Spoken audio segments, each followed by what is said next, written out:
How you doing? This is Josh. I'm going to take this opportunity to just give you a little background information on myself before I get into some of these further videos.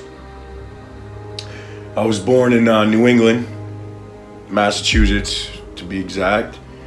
My father was an ex-gang member. You know, he was very heavily involved in the street gangs there in New Bedford, Massachusetts. A lot of war stories, a lot of war wounds. One of the most memorable was he caught an arrow through his cheek, through his face basically, knocked out all of his molars as the arrow passed through his face. He then went on to get into the military police. He did a full 180 turn, brought himself out of that situation. Met my mother when they were both very young. My mother, while he was out on his military duty, she got involved in a coven, pretty powerful coven, I guess. She was attained to a high-ranking spot. I can remember as a kid going to places like Salem, Mass, and having my mom point out, you know, different witches' houses that she knew, and so like for a lot of people, they think, you know, when they hear Salem, it's very cliche, you know, when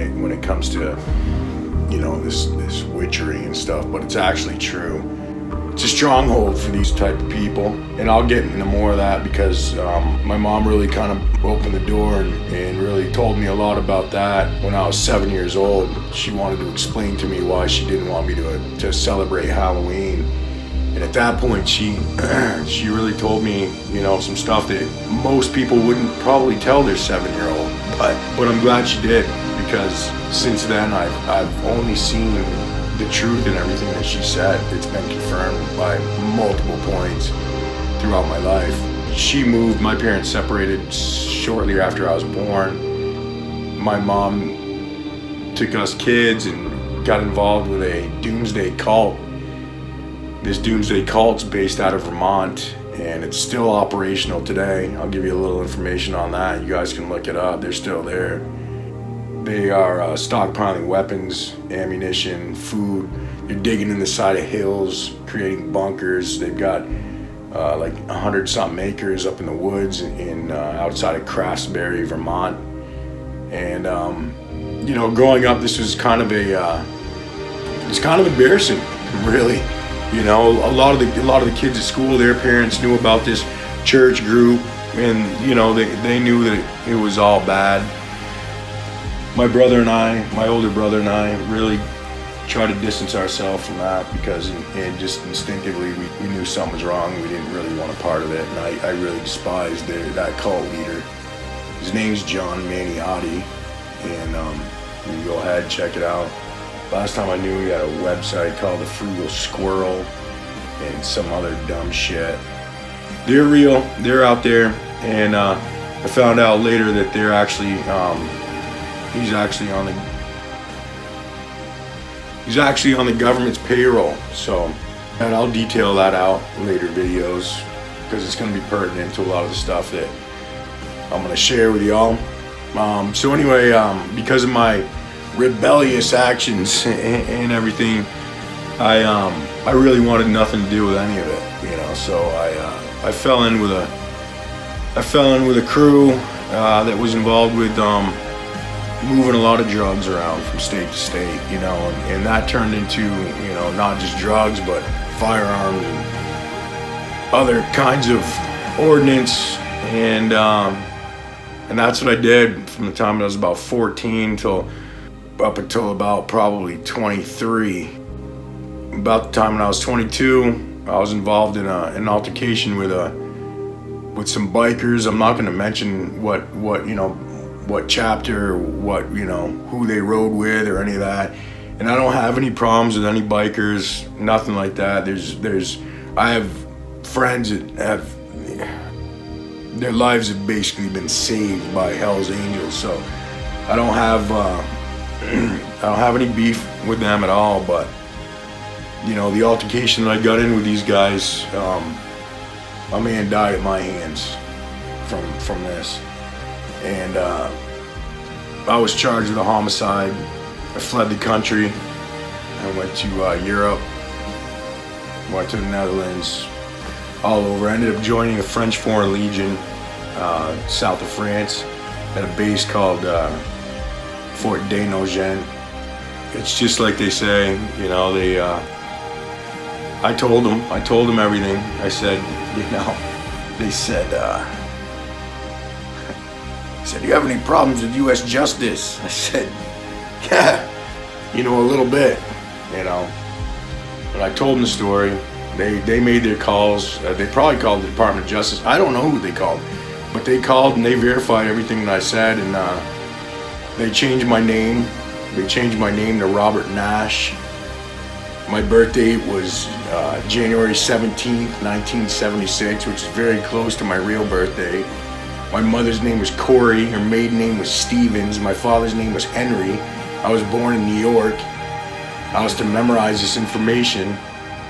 They gave me a bunch of forms to sign as Robert Nash, Robert Nash, Robert Nash, and then they gave me one final form. They said that you know, I had to sign this. The last form that I was going to sign is my name, Joshua, and the form was a release, and I had to put one person's contact information, their phone number, their address, and their email address, and the Legion would contact them and let them know if I died. And basically that was the only person they'd contact, and that's it. And they wouldn't even tell them how I died or where or when or whatever. They'd just say he died in service to the Foreign Legion, and that's it. And if they couldn't get in touch with the person at the information that you left, then that's it. You're gone. You're evaporated. You're done. So that's real. This, you know, a lot of people think this shit's just in the movies and stuff, but this is real. Don't ask about anybody's personal information. Don't tell them your personal information, and get ready to get your ass kicked. And that's basically that. So I once again I'm skipping over a lot of stuff. I just really want to get to the to the data points here. But I ended up deserting. I left the Legion. I made my way back to the United States. I turned myself in to the U.S. Marshals. I was incarcerated. My charges were dismissed. They were amended, let's say. I ended up doing, you know, about 19 months in the pen. Once I got out, I got involved with a church group and came to St. Louis, Missouri. Once in St. Louis, Missouri, I was hired on by a ministry called Joyce Meyer Ministries. Joyce Meyer is a relatively well-known televangelist. I was her personal security officer, along with one other gentleman. His name was Chris Coleman. Chris Coleman had been at it for quite a few years, longer than I was, so he was my supervisor at the time. And during that time, Chris gave me, you know, Chris told me some pretty interesting things.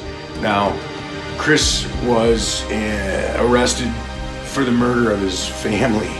He allegedly killed his wife, killed his 2 boys, which is terribly sad. I knew Sherry and I knew the boys very well. It was a mind-blowing thing, but I'm going to assert his innocence, and I'm going to tie this back to the Clintons. I know that sounds crazy, but especially for people that are aware of this case, but it's not as crazy as you might think. So there's another topic for a future video. Once again, what I'm saying here is putting me in a real vulnerable state, man. But I'm gonna do it. I'm gonna do it. So after I left the ministry, I was trained as a deep sea diver in Seattle, and from there I went to the Gulf of Mexico, started working in the Gulf of Mexico. While there, we had the infamous BP oil explosion, and you know, once again, I've got some information on that as well, and we'll get into that later. Once the BP oil explosion hit, in the aftermath, all of our contracts began to dry up one by one by one, And so, you know, basically sitting on the beach waiting to go back to work and spending money. So we decided to go back to St. Louis, and from that point,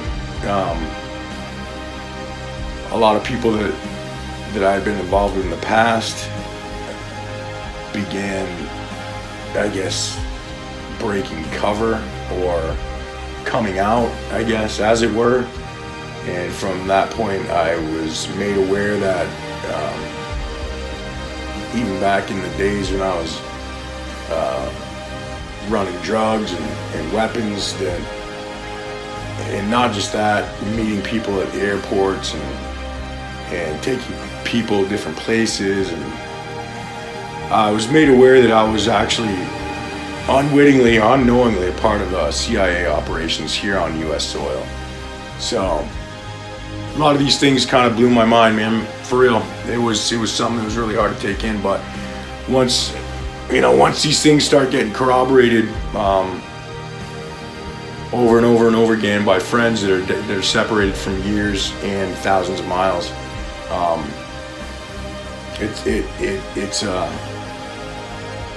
it's kind of like an awakening. It really is. It's an awakening, and it's hard to swallow. And there's a double speak that goes on in this world where, you know, no one says anything straight out. You double speak it, and that's how you communicate. That's how we all communicate. I say we because that's how the people in this culture communicate, let's say. And if you're not aware of it, it sounds batshit crazy. It does. But when you've been indoctrinated into the culture, it's not crazy anymore. It's the way of life. It's a way of life. It's a way of waking up. It's a way of eating your breakfast. It's the way you walk around at work. It's the way it is. But I do know this, that I'm alive now, right, to do these videos, and I know that I'm not in jail now, right? And I'm just trying to be as open as I can. I don't know where this is all going.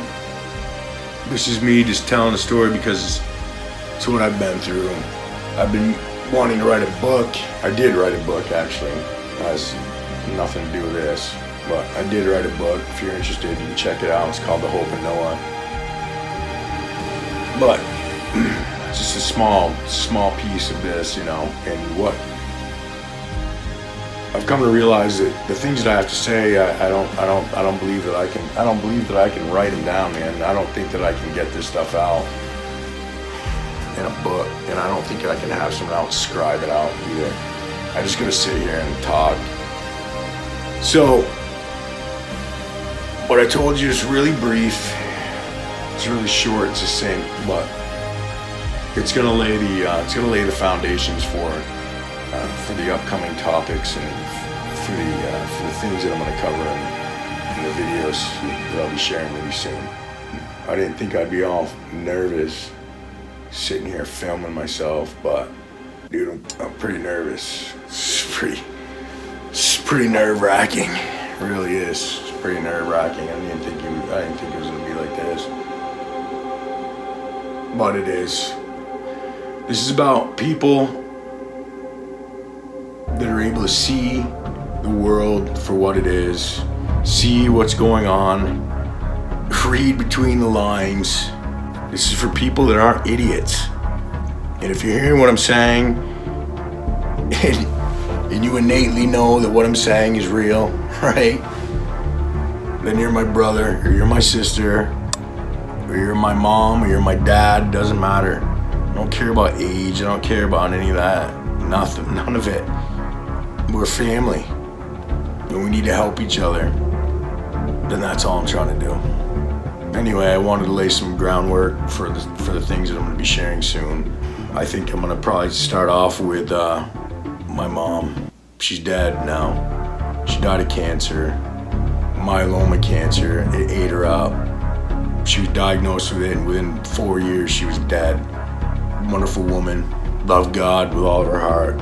She made a complete change from where she was with this, you know, this occultic stuff. It wasn't any good, man. I'm telling you right now. And she didn't hold anything back from me either. So I think the next video I'm gonna get into that. I want you guys to know what she told me and what I've experienced along those lines. So we'll go with that. I'll see you soon.